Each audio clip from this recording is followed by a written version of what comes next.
তো ভাই লোক, সাধারণত তোমরা ক্রিস্পি চিকেন খাওয়ার জন্য কেএফসিতে যাও বা অন্য কোনো রেস্টুরেন্টে, এখন বাড়িতেই হোমমেড ক্রিস্পি চিকেন বানিয়ে নাও। ফার্স্টে আমরা এখানে টমেটো সস ইউজ করব, তারপরে আমরা এখানে একটু সয়া সস ইউজ করলাম, তারপরে একটু আদা বাটার পেস্ট, রসুন পেস্ট, তারপরে এখানে আমরা দিয়ে দেবো পরিমাণ মতো নুন দিয়ে দেওয়ার পর এখানে একটা ম্যাগি মশলা দিয়ে দিলাম পুরোটা। তারপরে আমরা ভালো করে এটাকে মিক্স করে নেবো। ভালো করে মিক্স করে এইটার মধ্যে এবার চিকেনের পিসগুলো একটু বড় বড় করে কেটে নিয়েছি। তারপরে এটা ভালো করে ম্যাগনেট করে আধ ঘন্টার জন্য সাইডে সরিয়ে রেখে দেবো। সাইডে সরিয়ে রাখার পর একটা প্লেট নিয়ে নেবো। প্লেটের মধ্যে নিয়ে নেবো ময়দা পরিমাণ মতো। ময়দা নিয়ে নেওয়ার পর 1 কৌটো মতন কর্নফ্লাওয়ার ইউজ করলাম। তারপর স্বাদ মতো লবণ দেওয়ার পর একটু ঝাল করার জন্য হালকা লঙ্কার গুঁড়ো, হলুদ গুঁড়ো আর একটু ব্ল্যাক পেপার দিয়ে দিলাম।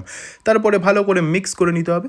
মিক্স করার পর এবার চিকেনগুলোকে, ম্যাগনেট করা চিকেনগুলোকে ময়দার সাথে ডুবিয়ে তারপর জলে দিয়ে দাও। তারপরে আবার ময়দার সাথে ভালো করে একদম মিক্স করে নাও, যাতে ময়দাটা ধরে থাকে চিকেনের মধ্যে, ঠিক এরকমভাবে। তারপরে গরম তেলে এক এক করে ছেড়ে দাও। ছেড়ে দেওয়ার পর ভালো করে এপিট ওপিট করে লাল করে ফ্রাই করে নাও। হালকা তেলে ভাজবে যাতে চিকেনের ভেতরটাও সেদ্ধ হয়। বাই, দেখা হচ্ছে নেক্সট ভিডিওতে। টাটা।